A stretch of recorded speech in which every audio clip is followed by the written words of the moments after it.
Hurts has got it, wants to throw. Hurts setting up a screen. It is complete and blown up. Miles Sanders caught it. Malcolm Rodriguez was there waiting for him. That's a big play by Rodrigo.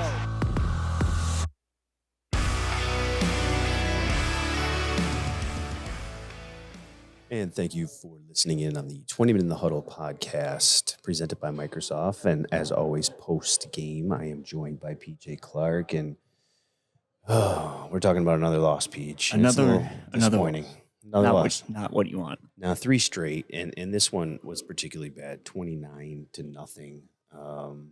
Just no phase really showed up for this one. And, really disappointing because you had an opportunity to go to 2-3. You feel pretty good about yourself heading into the bye week, and you just didn't do any of it. And now you're left going to the bye week asking yourself a ton of questions and wondering if your season's over by November. There are more questions than there were last week, which we talked about at post-game last week. That is not the spot that this team needed to be in. No, and some of the guys I was talking to in the locker room talked about complementary football, right? You've got to be able to do it. And I think the most disappointing thing for me is that we've seen them play complementary football for one half in Washington, and that's it. And I think this was a performance defensively at least, where, it wasn't perfect, but it was a lot better than they have been. Like they gave up, 22 points on defense, held, the Patriots to a bunch of field goals. And now, look, I know that was a rookie third-string quarterback in Bailey Zappi, but, they had a good plan for him, and he was efficient. And I thought the defense did a good job stepping up and they allowed some drives, allowed some yards, allowed some plays, but when they had to get off the field and force some field goals, they did that. And then you finally get that kind of performance out of your defense, and your offense just has a total clunker. I mean, to be shut out the first time since Carolina in 2020, Jared Goff didn't play well. The run game was 60 yards less than their average. The line didn't protect. It was just a complete, terrible effort by the offense. It was weird. I didn't expect any of it. It felt off even from the first drive. Nothing looked, the offensive line especially, even in pass. And you talked a lot about it on Thursday. Matthew Judon is a superstar, and he proved that today. But you got to think that pass rush was not going to affect Jared Goff as much as it ended up. Yeah, and they didn't record a lot of sacks, 2 sacks, but, how many times did he have to throw the football away? Yep. Probably 4 or 5 times Yep. he had to throw the football away, and obviously, led to the fumble.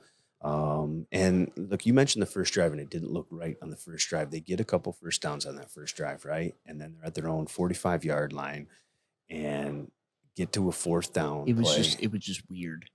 It was just weird. It was weird. It was a little bit, to me, I thought it was a little bit of a tell when you put a running back in at fullback. Yep. To me, that's a sign as a defensive player, like, okay, he's the guy that carries the ball. Like, He's not the alerting to lead that. blocker for Craig Reynolds. It's not like you're lining TJ Hawkinson at the fullback spot, and maybe you don't expect that, So I didn't like the play design. Obviously, the execution got blown up. I didn't like the call, to be honest with you. I think, to me, you're playing Bailey Zappi making his first career start, right? Yeah, a third-string guy who was pressed into duty with because of injury. I think, to me, you go into that game thinking, I got to play the long game. I like Jared Goff.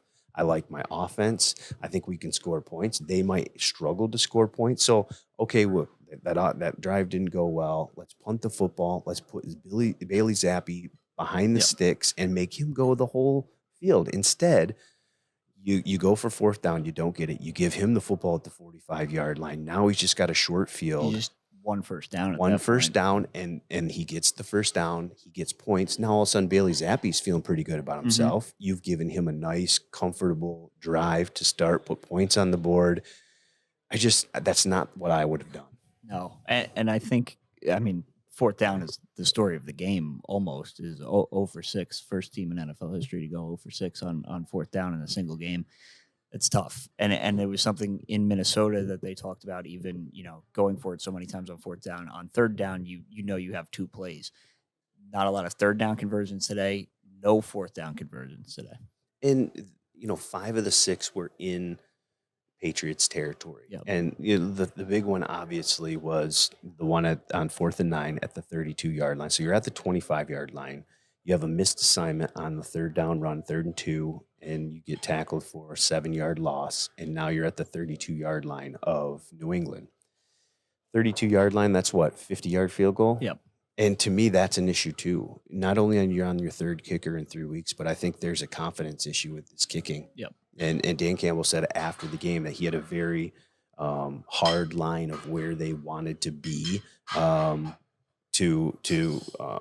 kick to attempt the field goal. And 32 yards, that's where is that line?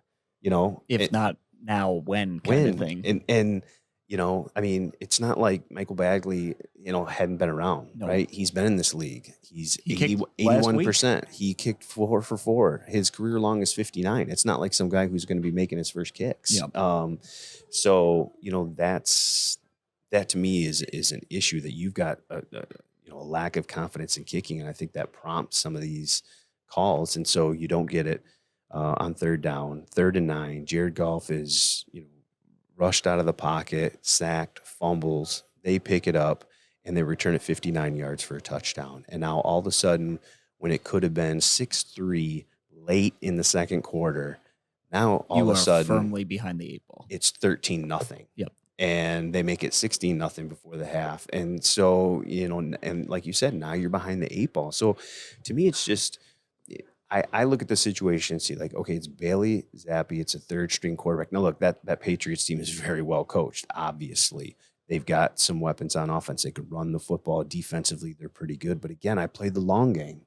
That's my strategy going into that game is if somebody's going to beat me, if Bailey Zappi beats me and does it by having to drive the length of the field and put together long drives, then I tip my cap and say, hey, good for you, Rook. Yep. You beat me. But to give him short fields, to continue to turn the ball over that turns into points.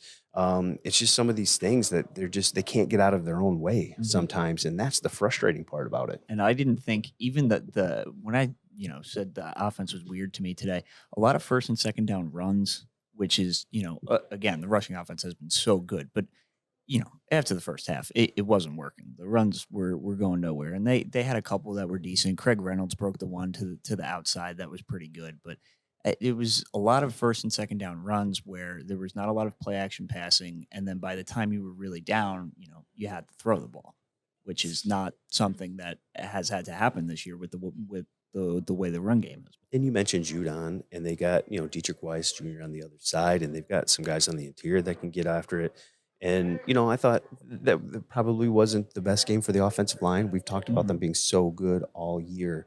That one was not. Both running the football. I thought early on they opened up some lanes and there were some avenues to run, but I think, New England adjusted pretty well.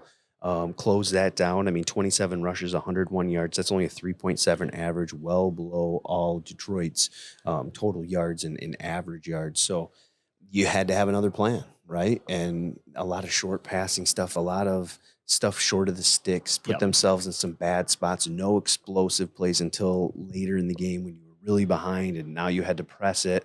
It just, I agree with you. I thought the offense was off, and it's just too bad because I do think that defense played a lot better than they have. Now, they did allow 175 rushing yards, 5.0, per carry, and that's still an issue that they've got to figure out. But, I thought they did pretty well in the pass game. And again, when New England did drive, they were able to get off the field and make them kick field goals. And that's the goal of any defense is right. Save those 4 points on the scoreboard. Did a good job with it. And then the offense just drops an offer. With especially all the short fields, as you mentioned before, the field goals, I think that was the biggest part is the defense was doing their job, holding the short fields to 3. And so stay with them, kick the field goals. With all of the injuries and with all of the personnel changes that were obviously coming after last week, you show up today and you go, okay, you give up 22 points on defense. I think a lot of people would have taken that. Yeah. No one would have expected the number one scoring offense, the number one total offense to do what they did today, which was a complete over. It was pretty brutal. I mean, 312 total yards, and some of those were on big plays late when New England was up.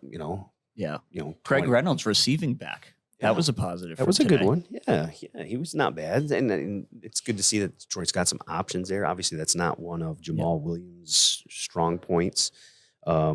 So for Craig to have 5 catches, 45 yards, a 20-yarder there, that was good to see moving forward. And obviously, you expect Jamal Williams back after the bye. And let's talk about the bye a little bit.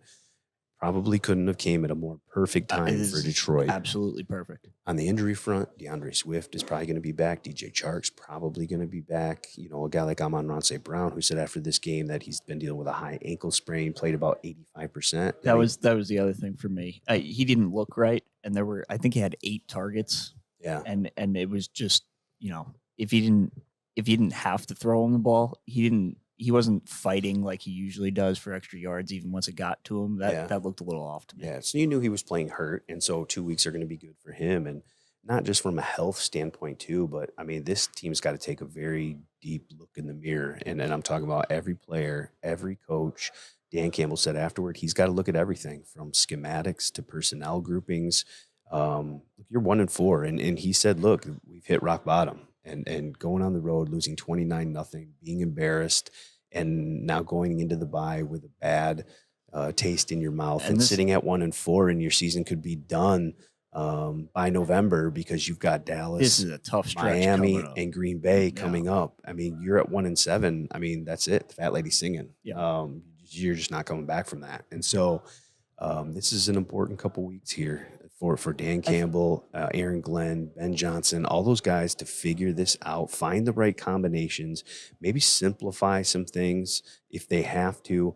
These guys have got to start playing faster, playing together, or this thing's going to be over rather quick. And I think you get the benefit of those are 3 really tough games, but 2 of them are at home, and one you're probably playing Dak, who hasn't played in 6 weeks, which it helps however much it helps, but at least 2 of those games are home. Yeah, of Miami and Green Bay there. Bailey Zappi was 17-21 for with a touchdown, no turnovers. So what can Dak? Oh, actually, I had the 1 turnover. Yeah. That wasn't his fault, really. Yeah. Wide receiver should have had it. Dak is Dak. Still. Dak is Dak. It's just look. It's got to be better all the way around. The bye obviously comes at a perfect time. So this is good to have the bye, get some things right, and then get kind healthy. of just get healthy. And look, you have to turn this thing around because if you don't, it's going to be a long second half of the season. You've got to come out of the bye having some answers, playing much better football, playing complementary football, like I talked about off the top. That's the biggest thing. The offense, defense, special teams, you got to get it rolling where they're all making plays, where one's not having to cover for the other one all the time. So they got a lot of question marks, and hopefully they have some answers coming out of the bye in a couple weeks.